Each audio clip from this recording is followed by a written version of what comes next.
This is Barry Zalma for Claim School Incorporated, presenting true crime stories of insurance fraud.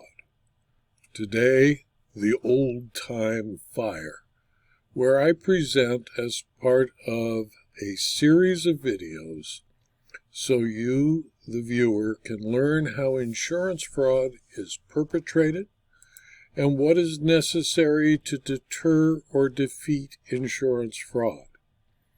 This video blog of true crime stories of insurance fraud, with the names and places changed to protect the guilty, are all based upon investigations conducted by me and fictionalized to create a learning environment for claims personnel, SIU investigators, insurers, police, and lawyers to better understand insurance fraud and weapons that can be used to deter or defeat a fraudulent insurance claim.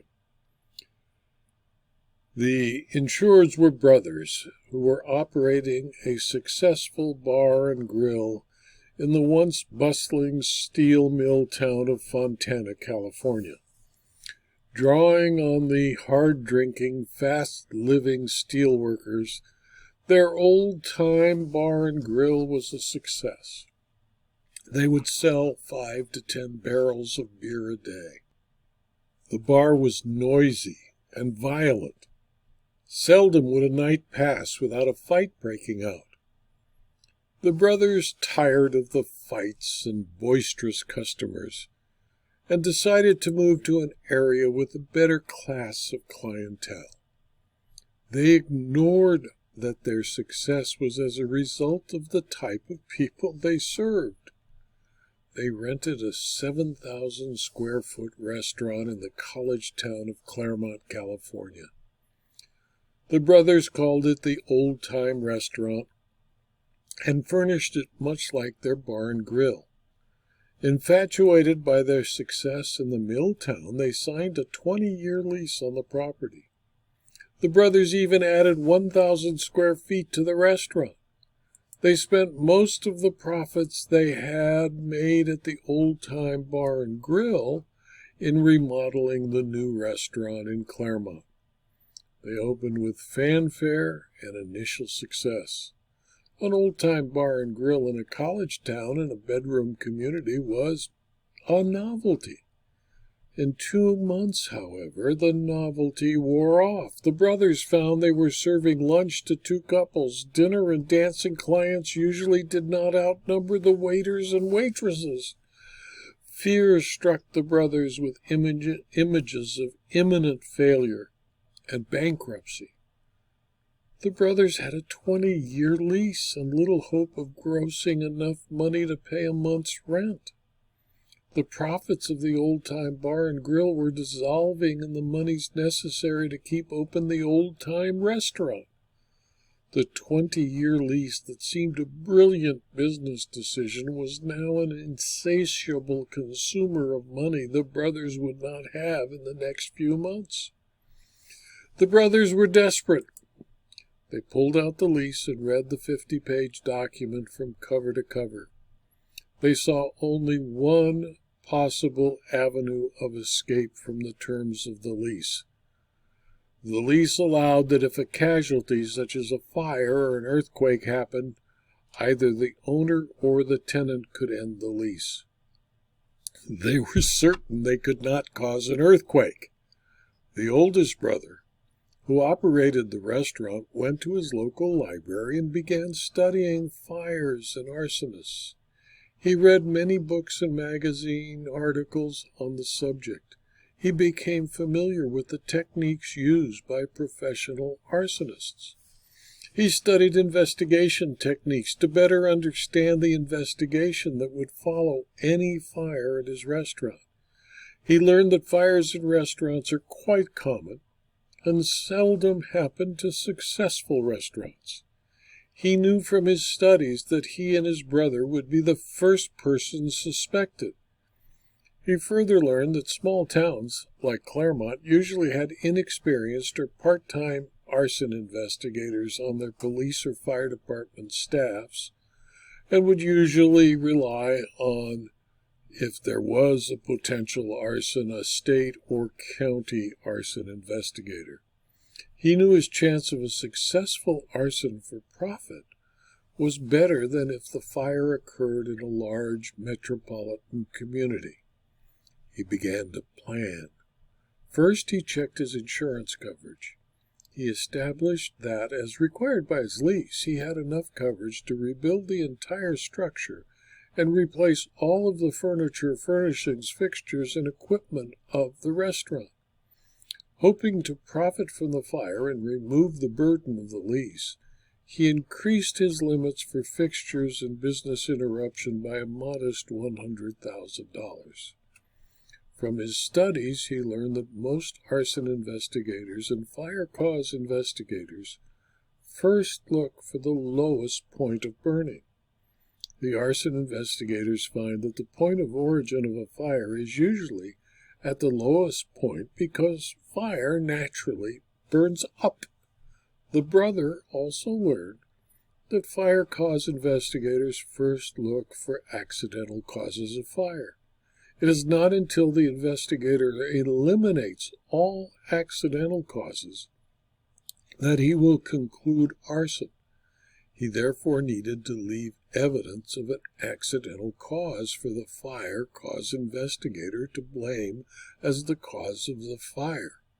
He knew that between the first and second floors of the restaurant, there was a crawl space with electrical wiring for low voltage lights they had strung as a decoration over the bar.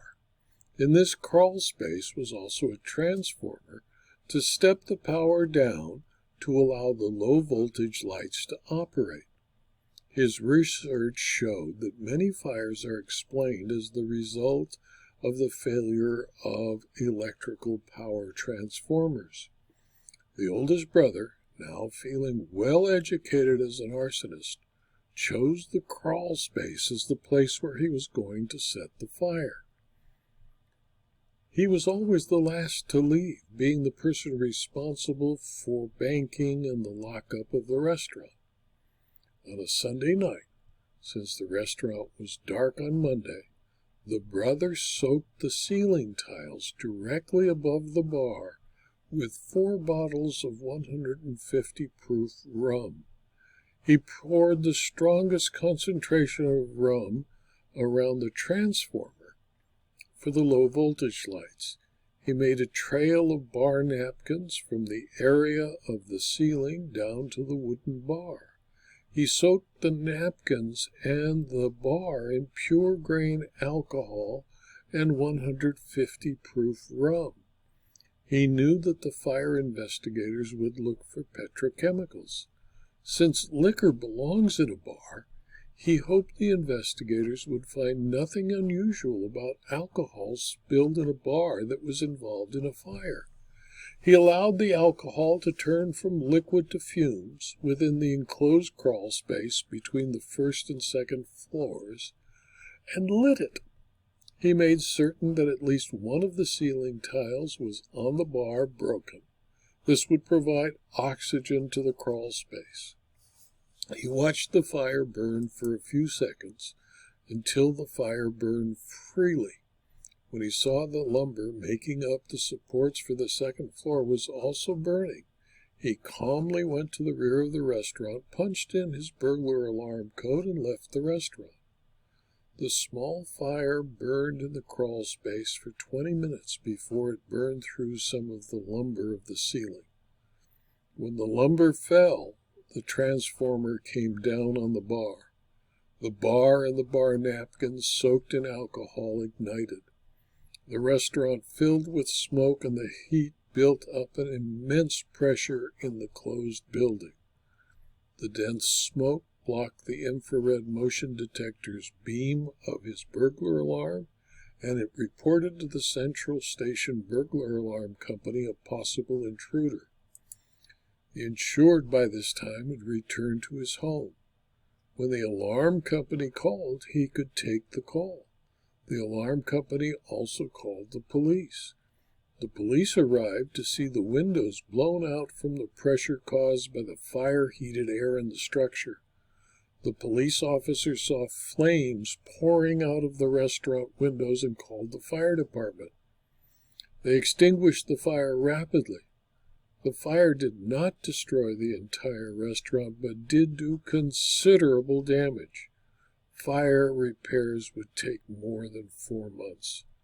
The brothers reported the claim to their insurance company and simultaneously advised the landlord they were terminating the lease since they were unable to pay rent with a burned-out restaurant. The landlord understood and reported the damage to the structure to its own insurer. The insurers hired fire cause investigators to go through the restaurant. They found no sign of use of oil-based flammable solvents. All of the flammable solvents were natural to the building. The only flammable discovered in the restaurant was alcohol, a substance normally expected to be in a bar. The investigators took no note of the presence of alcohol. The destruction was unusual and not at a place where restaurants usually catch fire. The kitchen, where fire alarms and fire suppression equipment are in place, was only damaged from smoke from the fire in the area where the fire ignited over the bar. The restaurant's insurer was suspicious because of the odd location of the fire and the weak financial condition of the insured. It demanded that both of the insured brothers appear for examination under oath. Counsel for the insurer questioned the brothers for 2 days, mercilessly. The brothers admitted everything except setting the fire. They admitted the business was poor, but expected it to get better. They admitted that they had a motive and were quite understanding that their insurer needed to examine them under oath. The brothers presented a claim for their financial losses, and because of the lack of business, were quite fair in their demands for loss of earnings. The insurer knew that the owner of the building was named on the policy and that they would need to work with the landlord's insurer for the structure damages in addition to the claims of the old Tyme restaurant. Even if the insurer could find some evidence to show that the insureds had committed arson, it would still be required to pay the landlord and the insured's lender. The fire cause and orange investigators hired by the fire department and the insurance companies both agreed no evidence of an intentionally set fire was visible. They knew the insured was present in the location 20 minutes before the fire. He admitted it. The brother testified he neither smelled nor saw anything unusual in the restaurant before he closed. The charred transformer was on the ground and appeared to be a reasonable culprit. The fire investigators concluded the fire was electrical in origin. The brothers recovered all of the money they had invested into the restaurant from their insurer. The landlord accepted the cancellation of the lease. The potential for bankruptcy was no longer in existence. The insureds were happy. The insurer concluded it had thoroughly investigated the loss, found it to be accidental, and had paid its insured a fair and reasonable settlement. But there's no happy ending to this story. The brothers successfully committed a crime. Fraud was profitable to the brothers. The brothers defrauded both the insurer and their landlord. Only the insurer and the landlord suffered. Neither the insurer nor the landlord knew about the fraud. Neither knew that the crime would not succeed if the insurer was more thorough. If the insurer had not advised its fire cause investigator that his investigation must cost no more than $500 in expenses, he would have discovered that the fire could not be electrical, and would have reported that the fire was intentionally set because the insured, as part of his usual closing technique, had turned off all the circuit breakers, including the one that provided power to the transformer over the bar. If the insurer had not limited its attorney to 2 days of examination under oath, the following would have been discovered. 1. The circuit breaker providing power to the transformer that was the suspected cause of the fire was in the off position. 2. The chef would have testified if asked that he had always turned off the circuit breakers before he left, thus making the brothers' close-down operation less complicated. 3. The chef would have testified that he had been told by the oldest brother to buy no food during the last 2 weeks before the fire. 4. The chef would have testified, and a close inspection would have revealed by the night before the fire the larder was almost empty. 5. The dishwasher of question would have testified that he helped the younger brother carry a new deep fryer, a Hobart scale, and a Hobart meat slicer to the Old Time Bar and Grill in Fontana. 6. The dishwasher would also testify he took from the Old Time Bar and Grill old worn items of the same description and installed them in the Old Time restaurant only a week before the fire. 7. The bartender of question would have testified he helped the brothers load and transport from the Old Time restaurant 4 cases of whiskey, 20 barrels of beer, and many pieces of glassware to the Old Time Bar, replacing them with only partially full or empty bottles of whiskey, several empty beer barrels, and scratched and worn glassware from the Old Time Bar and Grill. 8. The landlord would have testified if asked that the brothers were 3 months behind in their rent. And 9. The landlord would also testify in the months they had been operating the restaurant, they had never developed enough income to start the percentage rent provisions of the lease. And finally, 10. The fire cause investigator would have testified that had he known there was no power going to the transformer, he would have eliminated electricity as a cause of the fire and concluded the fire was incendiary in origin. The insurers attempt to save expense dollars by not paying enough fees to its investigator and its lawyers to conduct a thorough investigation, and by not paying enough to its attorneys, the insurer did lip service to the requirement of a thorough investigation and paid the brothers a claim that should not have been paid. This video was adapted from my book, Insurance Fraud Costs Everyone, which is available as both a Kindle book and a paperback from Amazon.com. Thank you for your attention.